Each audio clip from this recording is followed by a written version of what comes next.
ପିଠାଟି को देखि सारा पर आपण मैंने निश्चित जानी सारे कि यहाँ सुजी काकरा पिठा ओडिशा प्रायतः समस्त को जना सुजी काकरा पिठा और समस्त को पसंद भी आम ओडिशार ये फेमस सुजी काकरा पिठा को आज आपण मानक बनैकी देखी बनवा बहुत सहज और खाइबा को बहुत ही टेस्टी। नमस्कार, मु स्मिता आपण मानक स्वागत करुछि मोर चैनल स्मितास कुकिंग पैशन को। तो चलतु आज ये बढ़िया सुजी काकरा पिठार रेसिपीटी को देखी नवा।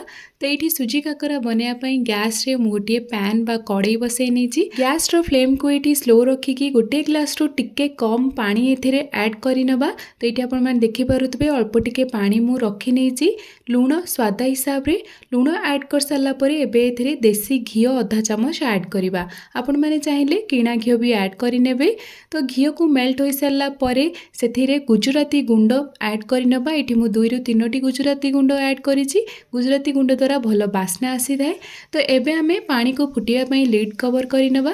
पानी फुटी सारा पर गोटे बोल एथिरे सुजी ऐड करनवा। जितेबाला आपण माने सुजी को ऐड करेंगे गैस रो फ्लेम स्लो रहिबो। गोटे स्पैचुला साहाय्य अल्प अल्प सुजी को पकईकी भल भाव में मिक्स कर चलिए जमीती आपण मानक मु वीडियो रे देखौछि। तो ये आपण माने देखि पारुथिबे गैस रो फ्लेम ये स्लो रही। सुजी गोटे बोल मु ऐड करी नहीं। आउ जो अल्प टिके पानी ग्लास रे छाड़ी ताको ऐड करिकी भल भाव में मिक्स करनवा। तो ये जितेबाला देखिए खली फली सुजी सिझी आसलानी एकदम जंती गलानी। तो आपण माने जानी परिबे कि सुजी काकरा पई रेडी अछि।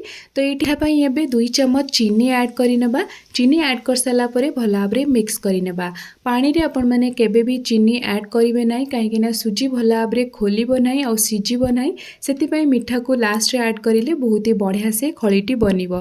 तो ये आपण माने देखि पारुथबे सुजी खळी भल भाव में बनिकी रेडी हो जाइछि। एबे लीड को कवर करिकी आको साइड करनवा। आउ एबे आमे पूरा प्रिपेयर करिबा। तो पूरा पई एठी मु गोटे नडिया को भल भाव में कोरी नेछि। नडिया को एठी मु कोरणी रे कोरी नेछि। आपण माने चाहिले ग्रेटर रे भी ग्रेट करि परिबे। आपण मानकु जोटा सुविधा हो आपण माने सेमिति पूरा पई नडिया को कोरी नेबे।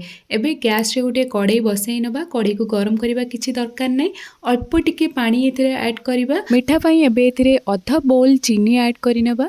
आपण माने चाहिले आउ टिके भी चीनी नै परिबे जदि आपण मानकु बेसी मीठा पसंद। भल बास्ना हेबा पई गुजराती रो गुंड ऐड करिनबा।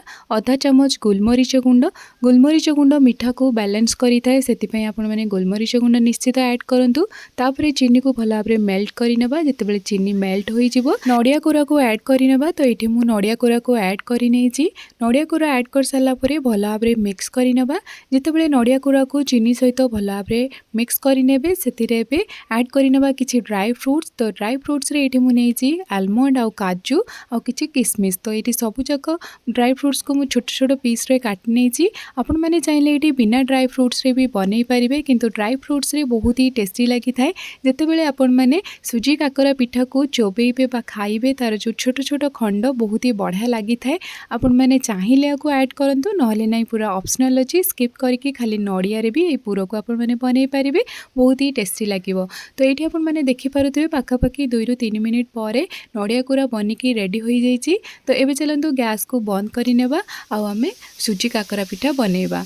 एबे आमे जो सुजी रो खली बा डो प्रिपेयर करके रखिथिले ताको हाथ रे भल भाव में चकटी नबा और टिके अल्प अल्प घी नेकी चकटिबा जा फल रे कि डोटी बहुत सॉफ्ट होई जिवो और बहुत बढ़िया से बनिबो। हाथ रे बिल्कुल भी लागिबो नाही।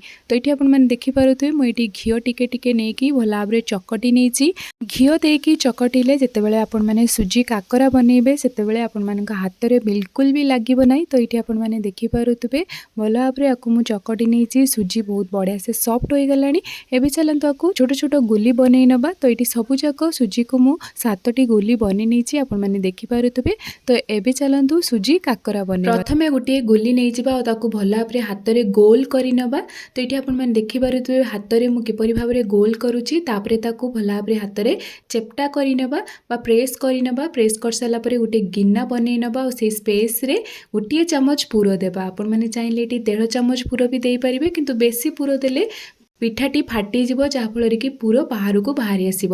ତ ଏଇଠି ପୁର ଦେଇ ସାରିଲା ପରେ ବୁଢ଼ା ଆଙ୍ଗୁଳିରେ ପ୍ରେସ୍ କରିକି ତାକୁ ଚାରିପଟ ଯାକକୁ ଫୋଲ୍ଡ କରିନେବା। ତ ଏଇଠି ଆପଣମାନେ ଦେଖିପାରୁଥିବେ ଫୋଲ୍ଡ କରିସାରିଲା ପରେ ତାକୁ ହାତରେ ଭଲ ଭାବରେ ଗୋଲ କରିନେବା।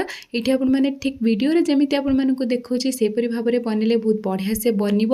ଯେତେବେଳେ ଗୋଟିଏ ଭଲ ଭାବରେ ଗୋଲ ବନିଯିବ ତାକୁ ହାତରେ ଟିକେ ପ୍ରେସ୍ କରିନେବା। ତ ପ୍ରେସ୍ କରିଲେ ଏଇଟା ଚେପ୍ଟା ବନିଯିବ, ଆମର ସୁଜି କାକରା ପିଠାର ସାଇଜ୍ ଆସିଯିବ।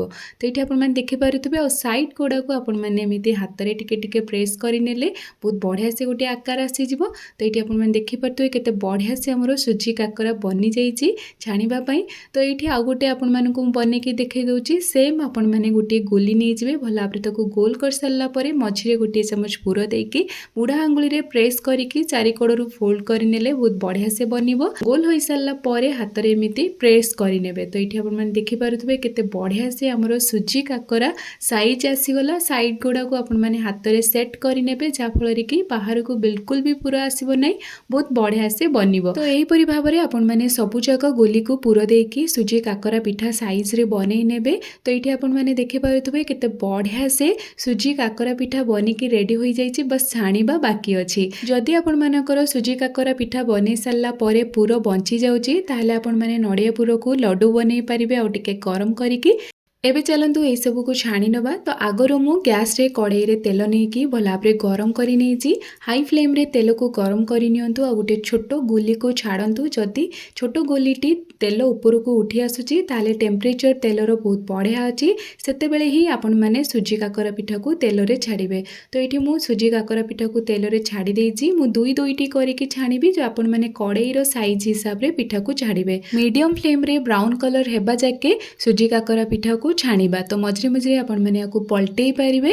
ତ ଏଇଠି ମୁଁ ପଲଟେଇ ନେଇଛି, ଆପଣମାନେ ଦେଖିପାରୁଥିବେ କେତେ ବଢ଼ିଆ ସେ ସୁଜି କାକରା ପିଠା ଛାଣି ହୋଇଯାଇଛି, ଏକଦମ ରେଡ଼ି ଅଛି। ଠିକ୍ ଏଇ କଲର୍ ହିଁ ରହିବ। ଆପଣମାନେ ଆଉ ଆକୁ ବେଶୀ ଜଳେଇବେ ନାହିଁ, କାହିଁକିନା ବେଶୀ ଜଳିଗଲେ ଭଲ ଲାଗିବ ନାହିଁ। ତେଲରୁ ଛାଣିକି ଆଣିଲା ବେଳେ ଟିକେ ଟାଇମ୍ ରଖିନିଅନ୍ତୁ ଯାହାଫଳରେ କି ସୁଜି କାକରାରୁ ତେଲ ଗୁଡ଼ାକ ସବୁ ବାହାରି ଆସିବ।